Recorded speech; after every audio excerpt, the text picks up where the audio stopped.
What if I told you that instead of studying 5 or even 6 medications for every drug class in your nursing pharmacology class, you only had to study 1? Nursing students are drowning in pharmacology flashcards and still looking for more. You're trying to memorize dozens of drugs just because they're listed in your teacher's PowerPoint slides, and you're panicking because you keep getting them confused with each other. Which means that on test day, you can't remember if that particular medication was supposed to lower blood pressure or if lower blood pressure was one of the really scary side effects and they're about to die.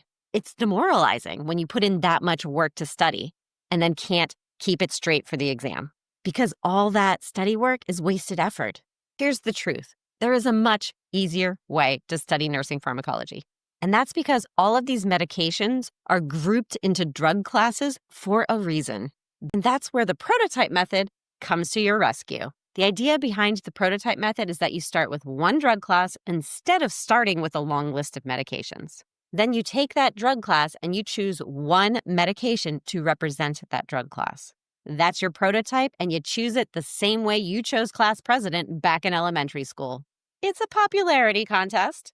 And then you focus on that one prototype medication and you study it like a nurse until you can think like a nurse about it. And once you can think like a nurse about that medication, then from now until forever, anytime you get asked a test question about any medication in that drug class, even if it's not the prototype you studied, you are going to answer that question as if it was the prototype that you studied. This is literally how most nursing pharmacology exam books are trying to teach you.